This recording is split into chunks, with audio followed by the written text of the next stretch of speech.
Ya, inilah keindahan Rowo Jombor Klaten yang ternyata juga menyimpan berbagai misteri. Salah satunya adanya makam terapung di tengah Rowo Jombor. Ya, komplek makam yang masih difungsikan oleh warga setempat ini memiliki urban legend, yaitu area pemakamannya yang tidak dapat tenggelam atau tersentuh air. Hal tersebut berangkat dari sejarah Rowo Jombor, yang dimana adanya sebuah desa yang ditenggelamkan. Assalamualaikum warahmatullahi wabarakatuh. Ya, kali ini posisi saya di daerah Rowo Jombor Klaten ya. Tepat di belakang saya terdapat komplek pemakaman. Jadi ini areanya masuk di kawasan Rowo Jombor dan posisinya berada di tengah-tengah ya. Di kawasan Rowo Jombor ini hanya tersisa satu komplek makam ini, dan di komplek makam ini terdapat salah satu tokoh yang dikeramatkan, yaitu makam Kiai Grojok. Seperti apa kondisi makam yang ada di sini? Langsung saja kita ke sana. Ya, inilah keindahan Rowo Jombor Klaten yang ternyata juga menyimpan berbagai misteri. Salah satunya adanya makam terapung di tengah Rowo Jombor. Ya, komplek makam yang masih difungsikan oleh warga setempat ini memiliki urban legend, yaitu area pemakamannya yang tidak dapat tenggelam atau tersentuh air. Hal tersebut berangkat dari sejarah Rowo Jombor, yang dimana adanya sebuah desa yang ditenggelamkan.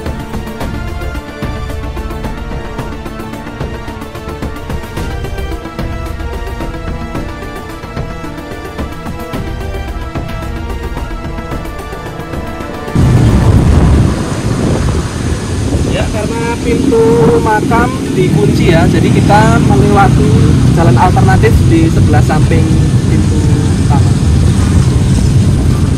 Ya, jadi memang pintu utama ini sering dikunci karena untuk menghindari para pemancing masuk melewati area makam ini. Jadi kita bisa melewati jalan, ada jalan setapak di pinggir pagar pintu utama ini. Jadi memang area di sini itu spot untuk sering buat mancing ya. Jadi kita bisa masuk melewati jalan alternatif, masuk ke makam, bisa lewat sini.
Makam Kiai Grojok.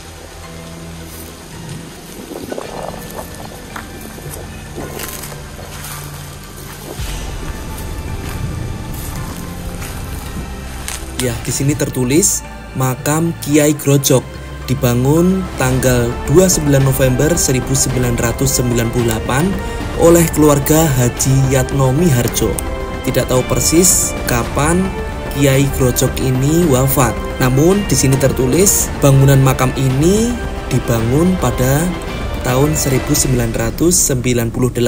Ya, banyak masyarakat juga yang berziarah, bertawasul di makam Kiai Grojok ini. Tampak banyak bunga tabur yang berada di sini. Ada juga beberapa sesaji yang berada di makam ini.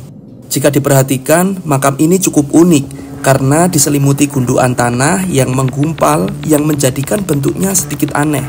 Terdapat juga kain kafan yang masih menyelimuti nisannya. Pada nisan tidak terdapat informasi nama ataupun tanggal wafatnya.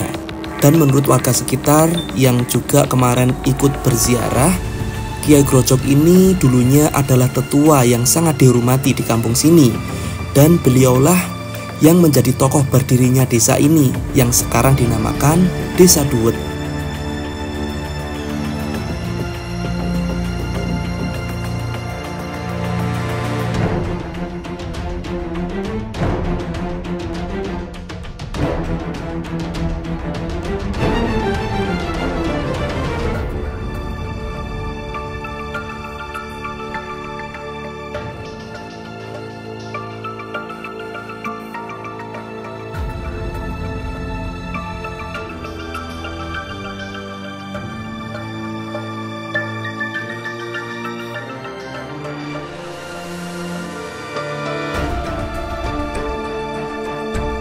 Dan di sebelah cungkup makam Kiai Grojok juga terdapat bangunan yang menaungi beberapa nisan makam yang cukup lama. Di sini juga ada makam yang sudah berada sejak tahun 1974 dan bentuk nisannya pun menggambarkan bahwa makam ini sudah cukup lama.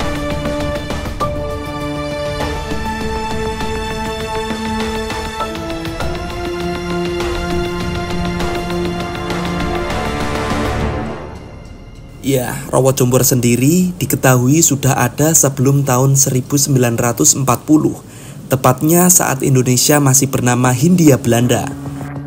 Pada awalnya, Rowo Jombor ini adalah sebuah perkampungan yang cekung dengan luas sekitar 179 hektar dan terdiri dari 3 kampung.